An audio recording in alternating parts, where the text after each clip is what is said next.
So just a bit of an update from the last video. We've now got the units painted up top, the dividing wall painted, and everywhere's looking nice and fresh. Scribed in the panel next to the shower.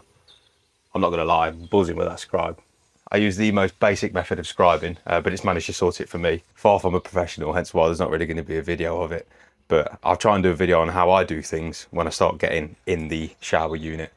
And hopefully fellow DIYers can learn from my mistakes and bad or good habits. I'll let you decide. So before we even think about getting this floor down, let's give it a right good clean, hoover up any dust, get rid of any small lumps and bumps that we've got on the floor, and then hopefully get this bad boy stuck down. So what we're going for is a parquet or herringbone lino, as you can see there.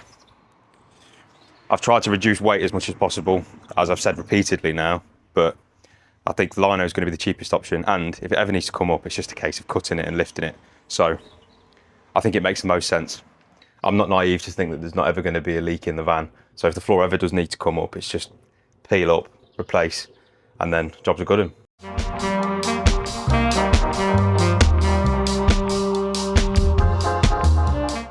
So I think it's only right I give you the usual caveat of I'm not an expert. I've never done this before, in fact, never laid vinyl flooring. I have watched a YouTube video and that's taught me what I'm doing, but feel free to use any tips and tricks that I've picked up, or just don't do what I do, more than likely. So the first thing I'm going to do is measure the whole area out, write it down, draw it on a sheet of paper, and then replicate it onto the vinyl itself when all laid out. I'm going to add on roughly 100 mil on all edges, so that I've got enough for pushing into the corners, trimming off, and inevitable mistakes. So measurements taken, and I've basically done the length of the van, the width of the van, accounted for like this situation I've got going on here. So I've gone to the longest length, and then I'm adding 100 mil onto each of them. So now I'm going to replicate that onto the vinyl there, get it in, cut it all so it's all in and dry, and then once the template is absolutely bob on, whip it back out, stick it down, and hopefully that should be a job done. I'm far too optimistic. All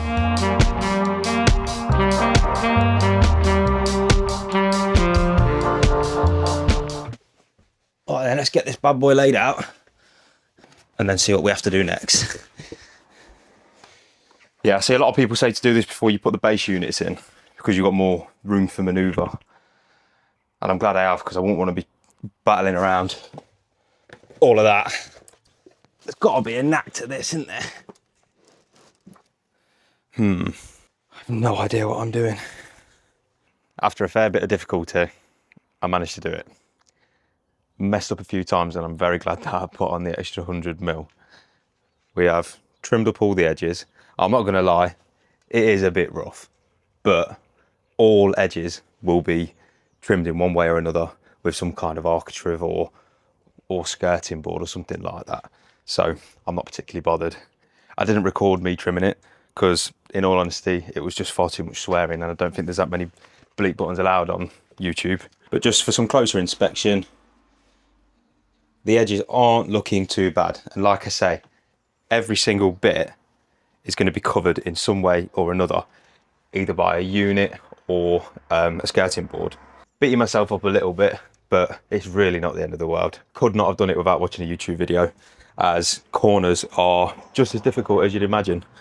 Now the next step is to peel it back from one side, glue it down, and push out all of the bubbles so we've got no hollow points underneath any part of the floor. Hopefully I can bring you along the journey for that one. So for fixing down the floor, I've got spray vinyl, which I got with the flooring itself. As always, I'll put the link to the products down in the description below. The quality of the vinyl itself, can't fault it. I'm no expert, but seems absolutely sound. It's nice and thick as well. And I hear that if you get a thicker one, it's got a lot more longevity to it. Again, I'm most bothered about saving weight at this point, and I'd rather get something a bit more of a good quality than just cheap crap. So whether right or wrong, I'm going to start from this side, as I can go that side, basically past the shower unit, and then that's a finished area, and then we can work out this mess around here afterwards. I've seen on a video that you're supposed to spray the floor and the vinyl itself. So I'm going to do exactly that.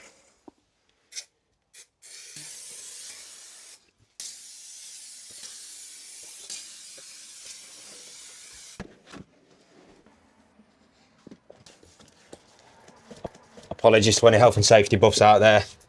Probably should have put a mask on.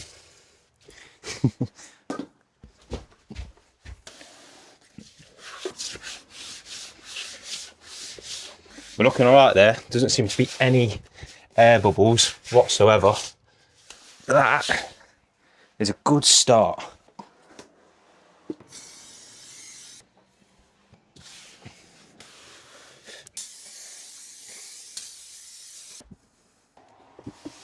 Do you know what? I'm dead happy with that. Definitely not the most elegant installation of a vinyl floor, but it's looking all right. Edges aren't too shabby.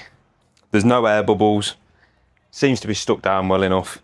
And all the edges are going to be hidden anyway, so any nasties that a professional eye may see wouldn't even be there. So it's lightweight, it looks the part, chuffed to bits. This for me has been one of them jobs that you just don't think is ever going to happen when you're at first fixed stage in building a camper van. But we've got the floor down, which means the kitchen units can now go in, which means we can start properly finishing things. So this for me is just a massive turning point, and I'm absolutely buzzing, to be totally honest with you. But once again, I really appreciate you watching. If you want to see the next, please feel free to subscribe. I really appreciate it. And thank you for watching, and I'll see you on the next.